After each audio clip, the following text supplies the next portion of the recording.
ত্রিপুরা সিপাহীজলা অভয়ারণ্যে জঙ্গলের রাজা দুটি সিংহের মৃত্যু ঘিরে তীব্র চাঞ্চল্য। বিষয়টি তদন্ত করার জন্য বনমন্ত্রীর নিকট দাবি এলাকাবাসীর। ভারতের ছোট্ট পার্বত্য ত্রিপুরা রাজ্যের গর্ব সিপাহীজলা অভয়ারণ্যে একের পর এক পশু মৃত্যুর ঘটনায় তীব্র চাঞ্চল্য বিরাজ করছে গোটা অভয়ারণ্য জুড়ে। হতাশ ত্রিপুরার পশুপ্রেমীরা। আশ্চর্যের বিষয় হল সিপাহীজলা অভয়ারণ্যের কর্তৃপক্ষ একের পর এক পশু মৃত্যুর মূল রহস্য উদ্ঘাটনের পরিবর্তে ড্যামেজ কন্ট্রোলে ব্যস্ত। নানা যুক্তি তারা তুলে ধরছে সংবাদ মাধ্যমের সামনে। গত এক পক্ষকালের মধ্যে 4 বছর বয়সের দুটি পুরুষ সিংহ ও একটি প্রাপ্তবয়স্ক স্পটেড হরিণের মৃত্যু হয়েছে।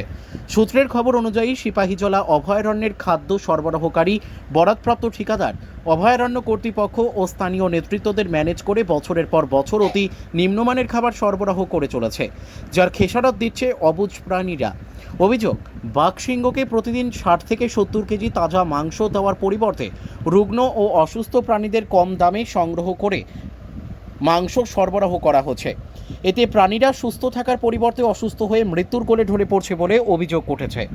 অন্যদিকে একের পর এক সিংহ ও হরিণের মৃত্যুর কারণ সম্পর্কে জানতে চাইলে সিপাহীজলা অভয়ারণ্যের দায়িত্বপ্রাপ্ত চিকিৎসক ডক্টর কেশব দেবনাথ জানান, সিংহের মৃত্যুগুলি অভয়ারণ্যের কর্তৃপক্ষের কাছে প্রত্যাশিত ছিল। চিকিৎসা বিজ্ঞানের নিয়ম অনুযায়ী যে কোনো পশুর পিতা মাতা যদি সম্পর্কে আপন ভাই বোন হয়ে থাকে, তাহলে তাদের গর্ভ থেকে জন্ম নেওয়া যে কোনো পশুর মধ্যে জেনেটিক্যাল ডিসঅর্ডারের সম্ভাবনা অনেক বেশি থাকে। গত 15ই মে ও 25শে মে চিকিৎসকদের সমস্ত চেষ্টা ব্যর্থ করে মৃত্যুর কোলে ঢলে পড়ে 4 বছরের মিরো ও চিরোর পিতা মাতা ছিল এক্সচেঞ্জ প্রোগ্রামের অন্তর্গত গত বছর ফেব্রুয়ারি মাসে পশ্চিমবঙ্গের নর্থ বেঙ্গল সাফারিতে পাঠানো রাম সীতা। তারা দুজনেই ছিল সম্পর্কে ভাই বোন। 4 বছর আগে রাম, সীতা, মিরো ও চিরুর সাথে আরও দুটি সিংহ শাবকের জন্ম দিয়েছিল, কিন্তু সিংহের ওই দুটি শিশু শাবক জন্মের পরেই মৃত্যুবরণ করে। ফলে মিরো ও চিরো দুই ভাই গত 4 বছর ধরে সিপাহীজলা অভয়ারণ্যের কর্তৃপক্ষের তত্ত্বাবধানে বড় হতে থাকে, তাদের শরীরে নানা সমস্যা থাকা সত্ত্বেও। মৃত্যুর আগে তাদের ওজন হয়েছিল প্রায় 120 কেজি এবং তাদের ঠিকানা ছিল 19 নম্বর এনক্লোজার। আসলে আমাদের যে সিংহ শাবক দুটো 4 বছর বয়স হয়েছে, প্রায় সাবেটাল শাবক সাবেটাল অ্যাকচুয়ালি দুটো বাচ্চা ছিল ইনবর্ন ডিফর্মিটি, যাকে বলে তার ইমিউনিটি লেভেল একদম কম ছিল।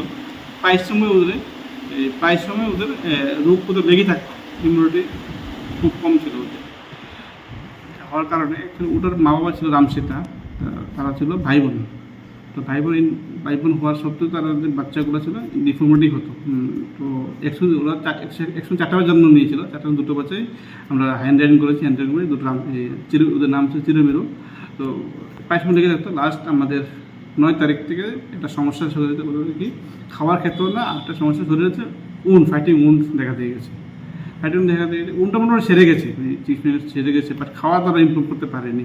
অনেকদিন স্যালাইন দিয়েছি, ট্রিটমেন্ট করেছি, বাট কিছু ইমপ্রুভমেন্ট আলটিমেটলি এমএলটা আমাদের ছেড়ে চলে গেছে। দেখলাম যে তার স্টোমাকে মানে পাকস্থলীতে সিভিয়ার গ্যাস্ট্রাইটিসের কারণে কোনো কিছু যা খেয়েছে পুরো পেটে জমে একদম ইম্প্যাক্ট হয়ে গেছে, ডাইজেস্টিভ হয়নি। সেই কারণে পুরো খাবার ছেড়ে দিয়েছে ও। ঠিক আছে, আমরা প্রিলিমিনারি ডায়াগনোসিস পেয়েছি, আর স্যাম্পল ফার্দার পাঠানো হয়েছে IVRIতে ফার্দার ডায়াগনোসিস বা নেক্রোপ্সি করার পরে প্রত্যেকটা শিডিউল অ্যানিমেলকে আমরা ফরেস্ট অফিসিয়ালের উপস্থিতিতে এগুলোকে বার্নিং করতে হয় as per protocols of central authority. আমরা বার্নিং করে দিয়েছি।